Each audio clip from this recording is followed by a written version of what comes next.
India में Jantar Mantar protest के बाद पाकिस्तान में भी दंगे शुरू हो गए, क्योंकि पाकिस्तानी अवाम का कहना है कि प्रोटेस्ट के मामले में हम भी किसी से कम नहीं। जिसके बाद पूरी पाकिस्तानी अवाम अपने झंडों को डंडा देके रोड पे निकल आती है, क्योंकि हमारा एक ही मकसद था, मंगोलों की जेल में घुस के कप्तान को बाहर निकाला जाए। और जो रास्ते में ही थक जाता था, उसके जेल तक जाने के लिए ट्रांसपोर्ट की सुविधा भी मौजूद थी। जिस ट्रांसपोर्ट की सुविधा को देख के हमने भी कह दिया कि वापस चलो, कि कल को दुनिया वाले बातें करेंगे कि खान को जेल से निकालने के लिए इन्होंने सरकारी ट्रांसपोर्ट का सहारा लिया। और यहाँ पे कश्मीर बनेगा पाकिस्तान लिखा था, जिसके साथ मौजूद थी दास्तान इश्क, क्योंकि ये उस दास्तान की तस्वीरें थी जिसमें कई माओं के लाल इस मुल्क के लिए कुर्बान हुए। और क्योंकि पाकिस्तान एक आजाद मुल्क है, तो वो भी सिर्फ इन्हीं की वजह से, इनकी नहीं, इनकी वजह से, क्योंकि कैद आजम लाए तूफान से कश्ती निकाल के और इस मुल्क को रखा है शहीदों ने संभाल के। और जश्न आजादी को मनाने के लिए भाईजान डेग चला रहे थे, जिसके बाद मैंने हथियार उठा लिए, क्योंकि जब तक 14 अगस्त पे बाजे ना बजे तब तक पता ही नहीं होता कि हम आजाद कौम है।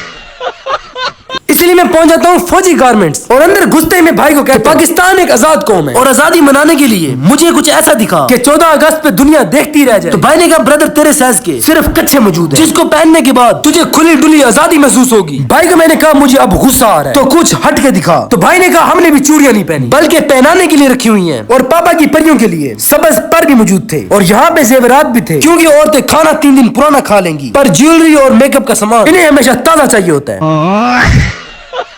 ज्वेलरी और मेकअप के सामान के साथ 14 अगस्त का सामान भी मौजूद था, जिसमें बच्चों के नए कपड़ों के डिजाइन दुकान में भरे पड़े थे, वो भी सस्ते में। और फिर दिखाई पाकिस्तान की असली आजादी। भाई की दुकान से उधारा सामान लेके मैंने अपना नंबर ही बंद कर दिया, अब ढूंढते रहो।